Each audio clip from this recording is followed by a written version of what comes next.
ಸಕಲೇಶಪುರ ಪುರಸಭೆ ಮುಖ್ಯಾಧಿಕಾರಿ ಕಚೇರಿಗೆ ಅಪರಿಚಿತ ಕಿಡಿಗೇಡಿಯೊಬ್ಬ ಪೆಟ್ರೋಲ್ ಸುರಿದು ಬೆಂಕಿ ಹಚ್ಚಿದ ಘಟನೆ ಶುಕ್ರವಾರ ನಡೆದಿದೆ.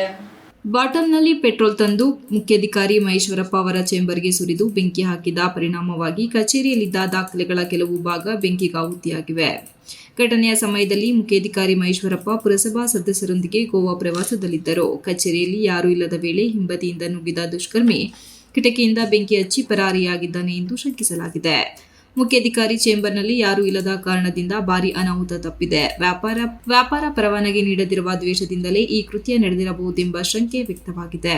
ಪುರಸಭೆ ಕಚೇರಿ ಪೊಲೀಸ್ ಠಾಣೆಯ ಅನತಿ ದೂರದಲ್ಲೇ ಇರುವುದರಿಂದ ಪೊಲೀಸರು ತಕ್ಷಣವೇ ಸ್ಥಳಕ್ಕೆ ಬಂದು ಪರಿಶೀಲನೆ ನಡೆಸಿದ್ದಾರೆ. ಈ ಘಟನೆ ಸಕಲೇಶಪುರ ನಗರ ಪೊಲೀಸ್ ಠಾಣೆ ವ್ಯಾಪ್ತಿಯಲ್ಲಿ ನಡೆದಿದೆ. ಘಟನೆಯ ಕುರಿತು ಶಾಸಕ ಸಿಮೆಂಟ್ ಮಂಜು ಸ್ಥಳಕ್ಕೆ ಭೇಟಿ ನೀಡಿ ಪರಿಶೀಲನೆ ನಡೆಸಿ ಅಧಿಕಾರಿಗಳಿಂದ ಮಾಹಿತಿ ಪಡೆದರು. ಶುಕ್ರವಾರ ಸಂಜೆ ವ್ಯಕ್ತಿಯೊಬ್ಬ ಪುರಸಭಾ ಸಿಬ್ಬಂದಿಯೊಂದಿಗೆ ಅನುಚಿತವಾಗಿ ವರ್ತಿಸಿ ನಂತರ ಮುಖ್ಯಾಧಿಕಾರಿ ಕಚೇರಿ ಒಳಗೆ ಬೆಂಕಿ ಹಚ್ಚಿದನೆಂದು ಪ್ರಾಥಮಿಕ ಮಾಹಿತಿ ತಿಳಿದಿದೆ. ಸಿಸಿಟಿವಿ ದೃಶ್ಯದಲ್ಲಿ ವ್ಯಕ್ತಿಯೊಬ್ಬನು ಬೆಂಕಿ ಹಚ್ಚುತ್ತಿರುವುದು ದಾಖಲಾಗಿದೆ. ಪ್ರಾಥಮಿಕ ತನಿಖೆಯ ಪ್ರಕಾರ ಲಿಂಗರಾಜು ಎಂಬಾತ ತನ್ನ ಕೆಲಸ ಆಗದ ಹಿನ್ನೆಲೆಯಲ್ಲಿ ಕೋಪಗೊಂಡು ಈ ಕೃತ್ಯ ಎಸಗಿದ್ದಾನೆಂದು ತಿಳಿದು ಬಂದಿದೆ. ಅಧಿಕಾರಿಗಳು ತಕ್ಷಣ ಬೆಂಕಿ ನಂದಿಸಿ ಹೆಚ್ಚಿನ ಹಾನಿ ತಪ್ಪಿಸಿದ್ದಾರೆ. ಅಧಿಕಾರಿಗಳು ಭಯದ ವಾತಾವರಣದಲ್ಲಿ ಕೆಲಸ ಮಾಡಬೇಕಾದ ಸ್ಥಿತಿ ಉಂಟಾಗಬಾರದು. ಪೊಲೀಸರು ಸಮಗ್ರ ತನಿಖೆ ನಡೆಸಬೇಕು ಎಂದು ಶಾಸಕ ಸಿಮೆಂಟ್ ಮಂಜು ಹೇಳಿದರು. ಈಗ ಏಕಾಏಕಿ ಸಾರ್ವಜನಿಕರು ಬಂದು ಅಧಿಕಾರಿಗಳನ್ನ ಏನು ಈಗ ಭಯದ ವಾತಾವರಣದಲ್ಲಿ ಕೆಲಸ ಮಾಡುವಂಥ ಸ್ಥಿತಿಗೆ ತಂದಿರೋದು ಇದೆಷ್ಟು ಸರಿ? ಭಯದ ವಾತಾವರಣದಲ್ಲಿ ಕೆಲಸ ಮಾಡ್ತಕ್ಕಂಥದ್ದು ಏನೂ ಇಲ್ಲ.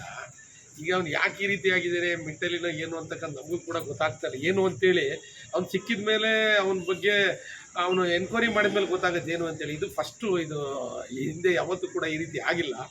ಆ ಟೇಬಲ್ ಮೇಲೆ ಒಂದು ಸಣ್ಣ ಬಾಟ್ಲಿ ತಂದುಬಿಟ್ಟು ಸಿಮೆಂಟ್ ಹಾಕ್ಬಿಟ್ಟು ಬೆಂಕಿ ಇಟ್ಟು ಹೋಗಿದ್ದಾರೆ ಆ್ಯಕ್ಚುಲಿ. ಬಟ್ ಅದು ಇಮಿಡಿಯೇಟ್ ಹೊಗೆ ಬಂದ ತಕ್ಷಣ ಇವರು ಅಧಿಕಾರಿಗಳು ಒಳಗಡೆ ಇದ್ದಂಥ ಸಂದರ್ಭದಲ್ಲಿ ಇವ್ರಿಗೆಲ್ಲರೂ ಗೊತ್ತಾಗಿದೆ.